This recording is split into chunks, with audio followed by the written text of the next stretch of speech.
전능하신 아버지 하나님, 감사합니다. 귀한 말씀 가운데 잘 깨닫고 순종하는 귀한 시간 허락해 주시옵소서. 주님께 감사드리며 예수님의 이름으로 기도하옵나이다. 아멘. 주일 오후 가장 피곤한 시간입니다. 최대한 여러분 졸지도 아니하시고 주무시지도 아니하도록 말씀을 전하겠습니다. 하나님께서는 항상 역사의 새 물결을 일으키실 때 사람을 들어 사용하셨습니다. 성경의 수많은 인물들을 보면서 새 물결을 일으키는 가운데 쓰임받은 그들의 이야기를 들어보면 우리의 가슴이 흥분되고 가슴이 뛰기도 합니다. 요셉이 그러했습니다. 기드온과 삼손의 이야기가 그러했습니다. 다윗 왕과 여러 선지자를 통해서도 우리는 그랬고, 신약에서 바울의 선교 활동을 보면서 우리는 그랬습니다. 특별히 오늘 우리가 함께 묵상할 말씀은 다니엘입니다. 다니엘서 12장 3절에 이런 말씀이 있습니다. 많은 사람을 옳은 대로 돌아오게 한 자는 별과 같이 영원토록 빛나리라. 여러분 어떻습니까? 다니엘 하면 바벨론의 포로로 잡혀온 소년 다니엘로만 생각하시지요. 그럴 수 있는데 실제로는 다니엘은 나이가 많아서까지 하나님과 사람들 앞에 쓰임받았던 인물, 그런 인물도 찾아보기 힘들 정도로 그의 인생 전반이 영향력을 끼친 삶이었습니다. 다니엘은 수많은 사람을 하나님께로 돌아오게 하는 영향력 있는 삶을 살았습니다. 이방에서 자신뿐 아니라 새 친구들까지도 믿음의 강자로 서게 했고, 무시무시한 카리스마를 가진 이방의 제왕들조차도 하나님의 위대하심을 고백하게 만들었습니다. 여러분 표정이 너무 무섭습니다 지금. 바벨론의 느부갓네살 왕부터 왕조가 바뀌어서 페르시아 왕에게까지 그는 인정을 받았습니다. 오랫동안 존경과 신망을 받았던 위대한 하나님의 사람 다니엘입니다. 여러분, 이처럼 진짜 그리스도인, 참 그리스도인의 영적인 실력은 교회 안에서 평가되는 것뿐 아니라 다니엘처럼 실제 삶에서, 삶의 현장에서 검증이 되어야 합니다. 삶의 현장에서 더불어 사는 이웃들과 함께 은둔의 고독자로 사는 것이 아니라 오히려 그들 가운데 섞여 살면서 빛과 소금이 되어야 한다는 것입니다. 특히 다니엘이 살았던 그 시대, 왕이 나라를 다스리던 시대입니다. 왕도 아닙니다. 그런데 얼마나 큰 영향력을 끼친 사람이었는지, 그의 삶의 태도가 어떠했는지, 그의 삶의 현장에서 보여진 다니엘의 모습, 그것은 우리에게 귀한 교훈으로 다가올 수 있습니다. 여러분 어떻습니까? 하나님의 사람, 교회 안에서뿐 아니라 그가 몸담고 있는 세상 가운데서도 주의 사람을 변화시키는 존재여야 합니다. 바라건대 여러분 모두가 여러분 삶의 주변을 환하게 비추시는 축복의 하나님의 자녀 되시기를 이 시간 축원합니다. 오늘 예배를 마치시고 이제 우리는 영적 전쟁터인 삶의 현장으로 돌아가 치열하게 삶을 살아내겠지요. 오늘 말씀으로 우리가 함께 귀하는 깨달음 그리고 다짐과 결단의 시간 되기를 원합니다. 이렇게 말씀을 거창하게 시작하고 나니까 저는 언제나 온화하고 인자한 목사님의 얼굴을 하고 있지 않는 핸디캡이 있습니다. 이 인상 때문에 늘 걱정이 많습니다. 교회 아닌 곳에서 예수님 제자로 향기가 나야 되는데 정말이지 아직 멀었다는 생각이 듭니다. 그런데 제가 강성교회에 와서 조금은 바뀐 것 같습니다. 어제 검증을 해봤습니다. 제가 눈이 좀 안 좋아서 안경을 맞추러 어느 안경점에 갔습니다.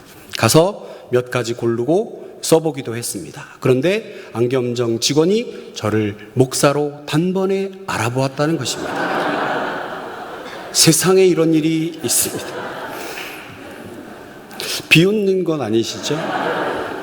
특별히 오늘 3교구 성숙지역 헌신 예배를 통해서 헌신을 다짐하는 귀한 성숙지역 귀한 성도님들, 하나님과 교회 앞에서 헌신을 다짐함과 동시에 우리의 삶에서 어떻게 헌신을 다짐할 것인가, 귀한 다짐의 시간, 2500년 전 다니엘이 보내주었던 영적인 기백과 감격이 우리 삶 곳곳에서 재현되는 그 시간 되기를 간절히 원합니다. 여러분, 지금 가장 큰 이슈는 뭐죠? 월드컵이라고 할 수 있습니다. 4강 대진표가 완성이 됐습니다. 그 가운데 수많은 국가들 가운데 16강에 진출했던 우리 대한민국 축구팀 참 자랑스럽습니다. 축구는 물론 단체 게임이니까 한 사람이 하는 건 아닙니다. 하지만 선수 한 사람이 가지고 온 영향력은 참 대단했던 것 같습니다. 대한민국에는 우리가 잘 아는 손흥민 선수 있고 브라질, 스페인, 네덜란드, 아르헨티나, 요즘 유행하는 말로 미친 존재감이라고 하는 한 인물이 영향력은 정말 대단히 큰 것 같습니다. 앞서 말씀드린 것처럼 우리 하나님께서도 사람을 들어 세상을 변화시키고 새 물결, 새 바람을 일으키십니다. 여러분, 새 물결, 새 바람이 필요하다는 건 뭔가 문제가 있고 개혁이 필요하다라는 뜻 아니겠습니까? 오늘 주일 예배를 드리고 거룩하고 행복한 신앙생활하고 아름다운 교제를 나누고 식탁을 함께 나누고 평생 이렇게 살면 좋겠지만 여러분들은 또 삶의 현장의 자리에 치열하게 나서야겠지요. 교회에서는 여러분에게 사명을 강조합니다. 그러나 여러분 녹록지 않은 이 사명 감당하기 위해서 얼마나 어려우실지 저도 경험해 봐서 압니다. 그런데 여러분, 그럼에도 우리에겐 사명이 있지 않겠습니까? 오늘 읽은 우리 다니엘서를 통해서 우리가 교훈하고 결단받는 시간 되기 원합니다. 첫 번째로 다니엘, 그는 위대한 하나님의 사람이었습니다. 여러분, 성경을 보면 출애굽 어땠을까요? 힘들었습니다. 애굽에서 출애굽하여 광야를 40년을 지냈습니다. 얼마나 불편했을까? 사사시대는 어떠했습니까? 외부의 침략이 이루 말할 수 없었습니다. 우상을 섬기는 왕 밑에서 고생했던 이스라엘, 유다 백성들, 그들도 대단히 힘든 시간이었을 것입니다. 그런데 오늘 읽은 우리 다니엘서의 배경, 포로로 잡혀와 있는 다니엘의 시대, 어떤 시대보다 힘들고 역경의 시간이었음을 우리는 짐작할 수 있습니다. 다니엘, 그는 성경에는 없지만 학자들에 의하면 지금 나이가 한 15살쯤 된 것 같습니다. 오늘 우리 귀한 자녀들 함께 예배드렸는데 우리 태희하고 주은이 정도 되는 나이, 그 아이들이 15세, 14세, 16세 아직 어린아이인데 먼 외국에 포로로 끌려왔습니다. 열악한 환경에서 자랐습니다. 그러나 절대로 믿음을 굽히지 않았습니다. 최악의 환경에서 최고의 꽃을 피워낸 사람입니다.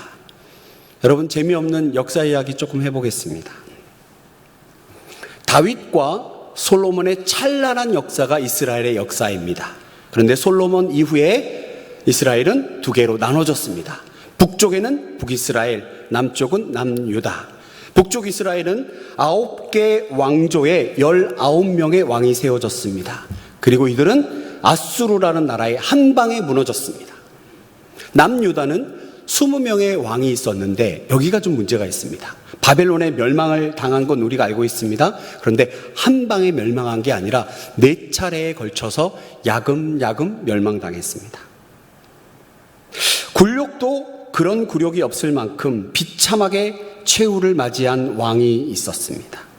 전 세계를 호령하던 무시무시한 왕 느부갓네살에 이제 완전히 멸망을 당하고 맙니다.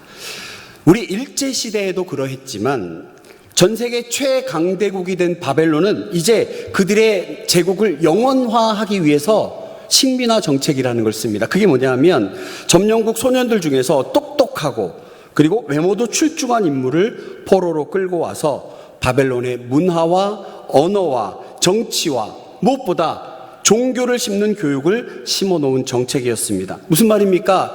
이들이 장성해서 그들의 나라로 돌아가면 바벨론의 문화와 언어와 종교를 가지고 바벨론화 시키겠다라고 하는 것입니다. 영원히 바벨론을 섬기게 하겠다라고 하는 정책, 그런 상황입니다. 다니엘은 지금 바벨론의 포로로 끌려와 있습니다. 앞서 말씀드린 것처럼 4번에 걸쳐서 조금씩 망해가는데 여러분, 이게 얼마나 피말리는 상황인지 아십니까? 처음에 잡혀왔을 때 바벨론에 다니엘이 잡혀왔을 때 아마도 이러지 않았을까요? 그래, 언젠가 돌아갈 거야. 목소리 좀 더 낮춰서 해보겠습니다. 그래, 언젠가 돌아갈 거야. 다윗과 솔로몬의 하나님, 그 하나님이 이스라엘을 그대로 둘 리 없어. 참자. 조금만 참자. 어린 소년 다니엘은 밤마다 잠을 뒤척였을 것입니다. 그런데 계속되는 전쟁에 패한 소식, 그 소식만 들려오고 급기야는 이제 마지막 왕 시드기야라고 하는 유대 마지막 왕은 바벨론에 눈이 뽑혀 사슬에 매여 끌려오는 상황이 됐습니다. 1절에 보면 여호야김이라고 하는 왕이 나오는데요, 여호와 보시기에 악한 왕입니다. 그리고 이 왕 다음에 여호야긴 왕이, 아들이 왕이 되었습니다. 그런데 이 왕조차 아주 악한 왕이었습니다. 그리고 바벨론 왕에 의해서 폐위당합니다. 그리고 바벨론 왕이 새로 세운 왕이 시드기야입니다. 여호야긴의 삼촌, 여호야김의 동생. 이해가 되시죠? 세워놓은 시드기야 왕이 자기 말을 들어야 하는데 안 들어요. 그러니까 바벨론에서 자기들이 세운 시드기야 왕도 눈을 뽑아버리고 쇠사슬로 묶어서 바벨론에 끌려왔습니다. 어린 소년 다니엘은 이제 희망도 없습니다. 그래, 돌아갈 거야. 내가 어릴 때 들었어. 다윗과 솔로몬의 하나님, 그 하나님 어떤 하나님인 줄 알아? 홍해를 가르고 광야에서 만나와 메추라기로 먹이시고 어떠한 외부의 침략에도 하나님 말씀으로 여리고성을 글쎄 7번 돌고 7일 동안 도니까 그냥 무너져 내렸어. 이런 하나님, 우리를 지키시는 하나님이야. 언젠간 돌아가게 될 거야. 아니요. 왕들이 죽어나갑니다. 그리고 마지막 왕은 눈까지 뽑혀 와 있습니다. 캄캄한 동굴에 갇혀있는 상황. 여러분, 그리고 지금 다니엘에게 어떤 일이 벌어졌는지 아십니까? 자신의 이름이 바뀌었습니다. 다니엘이라고 하는 이름의 뜻은 여호와는 심판자라고 하는 뜻입니다. 하나님만 심판하실 수 있다라고 하는 멋진 이름 다니엘. 그런데 이 귀한 이름이 환관장에 의해서 벨드사살로 이름이 바뀌어버렸습니다. 원하지 않는 바벨론의 언어와 문화를 배웠고 종교마저 강요당하고 있는 이 상황에 이름마저 벨드사살로 바뀝니다. 이름에 엘자가 들어간 건 하나님이라는 뜻입니다. 벨자가 들어간 건 바벨론의 신 이름입니다. 마르둑이라고 하는 그 신의 이름을 그리고 벨드사살. 여러분, 놀라운 것은 1장 2절의 말씀입니다. 1장 2절 어떻게 시작합니까? 주께서 유다왕 여호야긴과 하나님의 전그릇 얼마를 그의 손에 넘기심에, 그의 손이라 하면 느부갓네살 왕에게 넘기심에. 만일 1장 2절의 말씀이 없다면 이스라엘의 멸망과 바벨론의 승리는 느부갓네살 왕이라고 하는 인간의 모습만 보입니다. 그러나 역사의 주인 사람이 아닙니다. 1장 2절은 분명히 말합니다. 주께서 하나님께서 세상 모든 역사의 주인이라고 하는 것을 분명히 하고 있습니다. 이 모든 것을 하나님께서 하셨다는 것입니다. 바벨론 포로의 이 비참한 캄캄한 동굴과도 같은 이 시간 하나님께서 허락하셨다라고 하는 것입니다. 그렇다면 여러분, 반대로 그 일을 허락하신 하나님께서 다시 회복시키신다라고 하는 것입니다. 약속의 시간 70년이 다 된 후에 하나님은 전혀 예상하지 않은 방법으로 페르시아 고레스 왕에 의해서 본국으로 돌아가도 좋다라고 하는 칙령이 내립니다. 성경에 보면 페르시아 고레스 왕이 하나님을 어떻게 알게 되었는지는 모릅니다. 그러나 그가 그런 명령을 내립니다. 여러분, 바벨론은 결코 무너지지 않을 제국과도 같은 나라였습니다. 그런데 그들도 한 방에 무너져 버렸습니다. 역사의 주인은 사람인 것처럼 보이지만 결코 그렇지 아니하고 하나님께서 주관하십니다. 이때 어린 다니엘, 그의 행동은 우리에게 큰 감동을 줍니다. 여러분, 1장 8절의 말씀을 우리가 함께 합독하도록 하겠습니다. 1장 8절입니다. 다니엘은 뜻을 정하여 왕의 음식과 그가 마시는 포도주로 자기를 더럽히지 아니하리라 하고 자기를 더럽히지 아니하도록 환관장에게 다니엘이 뜻을 정했습니다. 그 뜻은 왕의 음식과 포도주로 자기를 더럽히지 않겠다라는 뜻입니다. 본문에 나오는 뜻, 히브리어로 랩, 이 말은 마음이라고 하는 뜻입니다. 다니엘은 지금 마음을 정했습니다. 굳은 다짐을 한 것입니다. 뜻을 정한 것이 겨우 포도주와 왕의 음식을 먹지 않겠다? 여러분, 이걸 그냥 왕이 먹는 음식을 안 먹는다 수준으로 이해하시면 안 됩니다. 그 당시에 왕이 먹는 음식과 포도주는 자신들의 신당에서 제사를 드리고 그리고 그 난 후에 가져온 음식과 포도주입니다.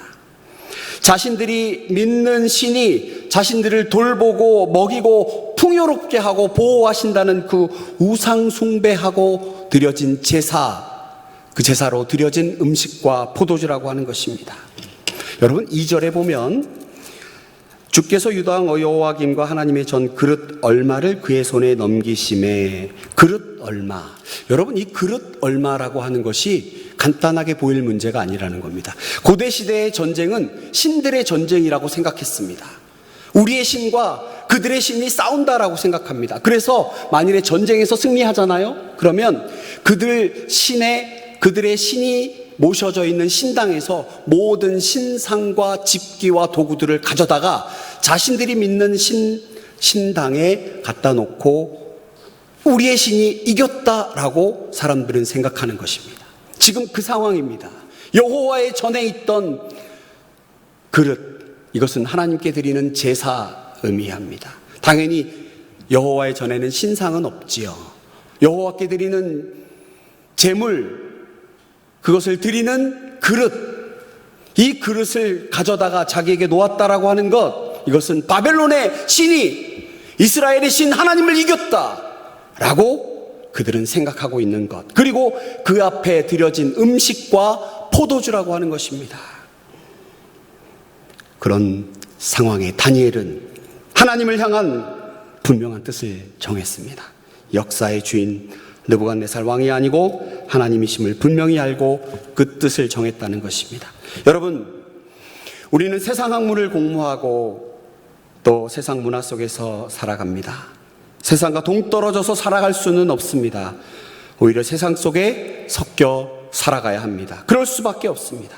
그런데 중요한 것, 어떤 부분에서는 더 이상 물러설 수 없는 마지노선, 영적 마지노선을 분명히 긋고 살아야 합니다. 오늘 아침 일부 시간에도 말씀드린 것처럼 우리 강성교회 온 성도님들이 거룩의 기준을 좀 높였으면 좋겠습니다. 오히려 우리의 거룩의 기준을 높이고 그 가운데 용기와 결심을 가지고 세상 속에서 차별화된 승리를 우리가 거둬야 되지 않겠습니까? 그런 의미에서 오늘 성숙지역 헌신예배는 대단히 큰 의미가 있습니다. 여러분, 대예배 한번 드려서 예배 드리고 세상 속으로 돌아가 새 힘 얻어 구별된 삶을 산다는 것 대단히 어렵습니다. 여러분, 구역 모임, 소그룹 모임, 기관 원리예배 모임, 여러분 사랑하시고 적극 참여하셔야 합니다. 그 가운데 나의 삶의 모습을 다 드러내야 합니다. 나의 연약한 모습을 드러내고 나를 사랑하는 공동체 안에서 회복되어야 합니다. 거룩을 회복해야 합니다. 거룩한 감시자가 되어 서로를 보듬어야 할 줄로 믿습니다. 그런 의미에서 우리 성숙지역 내년에 더 큰 부흥 가운데 하나님을 섬기시는 귀한 지역 되시기를 축복합니다. 아멘. 성도가 겪는 어려움 두 가지가 있는 것 같습니다. 첫 번째는 이해할 수 없는 고난과 역경이 찾아오는 경우입니다. 포로로 잡혀왔던 다니엘, 이해할 수 없죠. 자기가 뭘 잘못한 것 같지도 않은데 어느 날 갑자기 자기는 그냥 포로가 되었습니다. 여러분, 요셉은 어떻습니까? 그가 뭘 그리 잘못했습니까? 형들에게 모함받아 포로로 잡혀가 노예가 되었지요. 열심히 살아보는데 주인집 마나님 유혹에 넘어가 옥에 갇혀버렸습니다. 이해할 수 없는 고난과 역경이 있습니다. 여러분들은 그런 적 없으십니까? 이해할 수 없는 고난과 역경. 두 번째는 이해할 수 없는 고난과 역경이 내게 찾아왔을 때 이왕 이렇게 된 이상 바벨론 문화에 적응하고 순응하고 받아들이자. 그래, 하나님 원망까지는 아니어도 그냥 이제 새로운 신도 좋고 하나님도 좋고 그렇게 살아야 되지 않을까라고 하는 유혹. 바벨론을 인정하고 받아들여라. 왕이 주는 음식과 포도주 먹으면 어때? 내가 잘못해서 포로 끌려온 것도 아닌데 그깟 왕의 음식과 포도주 먹는 게 뭐가 그리 잘못인가? 성도가 겪을 수 있는 어려움, 여러분들이 내일부터 삶 가운데 치열하게 살아가실 때 얼마나 많은 유혹에 놓여 계실까? 마음이 아프고 안타까운 마음이 있습니다. 그러나 여러분들이 말씀을 듣고 결단하고 나아가면 그 가운데 넘어설 수 없을 것 같은 그들과의 삶 가운데 오히려 여러분이 우뚝 서 빛과 소금의 역할 감당하시는 여러분들의 모습 때문에 오히려 환한 모습이 보이기도 합니다. 여러분, 어쩔 수 없는 역경과 고난이 찾아왔습니다. 그리고 그걸 그래 이제 어쩔 수 없다 받아들이자라고 하는 유혹도 우리에겐 있을 수 있습니다. 다니엘은 어땠습니까? 하기 싫었지만 억지로 바벨론에 끌려와 있습니다. 그리고 바벨론의 문화와 언어를 배웠고 그들의 종교를 배웠습니다. 이름까지 바뀌었습니다. 그러나 이것만은 절대로 양보할 수 없다. 이것만은 절대로 타협할 수 없다. 그것은 하나님 아닌 다른 신에게 절한 음식과 포도주로 나를 더럽힐 수는 없다. 바로 이것이지요. 다니엘 지금 자기가 할 수 있는 것 별로 없습니다. 그러나 그 뜻을 정하는 건 얼마든지 할 수 있습니다. 사랑하는 성도 여러분, 모든 역사의 주인이신 하나님 앞에서 뜻을 정한 다니엘처럼 우리 귀한 성도님들 각자 치열한 삶 속에서 우리의 뜻을 정하여 몸은 비록 세상 속에 있지만 나의 마음과 뜻은 오직 하나님께만 정하였습니다. 다짐하는 여러분 되시기를 소망합니다. 누가 오늘 다니엘처럼 나의 뜻을 하나님께 정하겠습니까? 여러분, 바벨론 포로 생활 말씀드린 것처럼 하나님이 허락하셔서 된 일입니다. 그 가운데 마음과 뜻을 정한 건 다니엘이 정한 것이었습니다. 여러분, 그때 어떤 놀라운 일이 벌어졌습니까? 9절 말씀입니다. 하나님이 다니엘로 하여금 환관장에게 은혜와 긍휼을 얻게 하신지라. 바로 그때, 마음을 정한 그때에 환관장의 마음을 움직이시는 것은 하나님이십니다. 일하시는 하나님, 내 마음과 뜻을 정한 그곳에 하나님이 일하십니다. 아멘. 우리의 뜻을 정한 그곳에 하나님이 일하십니다. 역사의 주인이신 하나님께서 은혜와 긍휼을 얻게 하십니다. 놀라운 은혜입니다. 여러분, 저희가 이걸 문자로 봐서 다니엘이 뜻을 정해서 환관장에게 얘기하고 환관장이 듣고 그럼 그렇게 한번 내가 어려움도 있지만 한번 해볼게, 이걸 그냥 이렇게 이해하시면 안 됩니다. 포로로 잡혀온 소년들입니다. 왕의 명령을 거절하겠다는 것입니다. 대단한 용기를 내서 환관장에게 말한 수준이 아니라 잘못 이야기하면 목이 달아나는 이야기입니다. 그러나 뜻을 정한 나의 마음, 하나님 외에 다른 신 앞에 절한 그것을 먹을 수 없다, 마실 수 없다. 뜻을 정한 다니엘, 목숨을 걸고 자신의 뜻을 밝힌 다니엘에게 하나님이 은혜와 긍휼을 주십니다. 이것은 성도들에게 귀한 은혜의 말씀이 아닐 수 없습니다. 삶 가운데 여러분들이 뜻을 정한 그곳에 하나님의 놀라운 은혜와 긍휼이 넘치는 한 주간 되시기를 축복합니다. 하나님이 손 대신이 환관장이 이제 오히려 다니엘과 세 친구들을 설득합니다. 세상 속에서 우리의 뜻과 마음을 정할 때 하나님이 우리에게 말씀하신 것을 세워 지킬 때 일하고 계신 하나님의 섭리가 구체적으로 드러납니다. 수동적으로 그들에게 그냥 순종하고 얌전해 보였던 그들이 어떤 신도 어떤 우상도 하나님을 대신할 수 없습니다라고 하는 뜻을 세우자 하나님이 은혜와 긍휼을 베풀어 주십니다. 그리고 그들의 주변이 변화됩니다. 다니엘과 같이 온 3명의 친구에게도 은혜와 긍휼이 흘러갑니다. 그리고 이제 하나님이 역사하셔서 소년들에게 지혜를 허락해 주셨습니다. 사랑하는 우리 강성교회 귀한 다음 세대, 우리 중고등부, 청년부, 유년부, 초등부 아이들이 정말 뜻을 정하여 하나님 주시는 지혜를 넘치게 받는 우리 아이들 됐으면 좋겠습니다. 1장 17절의 말씀, 우리가 읽지는 않았지만 제가 여러분에게 봉독합니다. 1장 17절, 하나님이 이 네 소년에게 학문을 주시고 모든 서적을 깨닫게 하시고 지혜를 주셨으니 다니엘은 또 모든 환상과 꿈을 깨달아 알더라.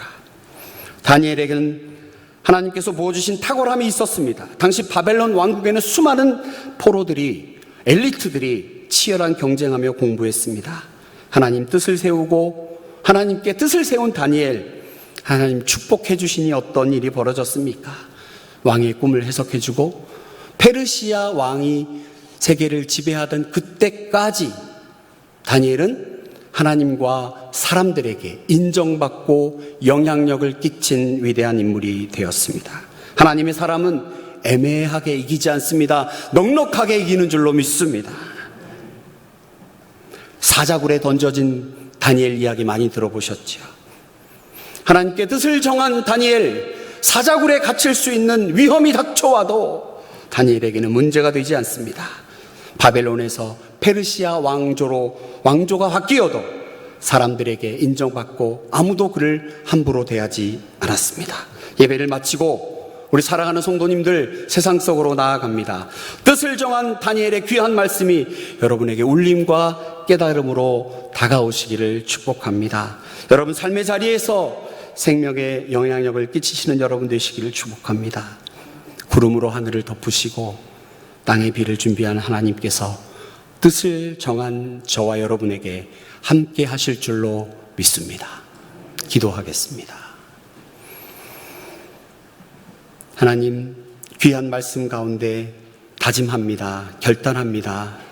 하나님께로 나의 뜻을 정합니다.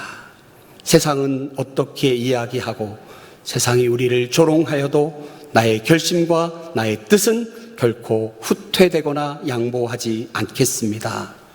하나님 주시는 놀라운 은혜와 긍휼을 기대합니다. 하나님, 우리가 연약하여 넘어질 때라도 강성교회 성도들 서로를 보듬고 귀한 거룩한 감시자 되어 아름다운 공동체 세워나갈 수 있도록 인도하시고 뜻을 세운 강성교회 귀한 하나님의 자녀들 가운데 우리 하나님 홀로 영광 받으시옵소서. 우리 일주일간의 삶 가운데 우리 하나님 세밀하게 인도하시고 눈동자와 같이 보호하셔서 승리의 간증을 안고 돌아와 하나님을 찬양하는 우리 모두가 될 수 있도록 은혜 주시옵소서. 믿고 감사드리며 예수님의 이름으로 기도하옵나이다. 아멘.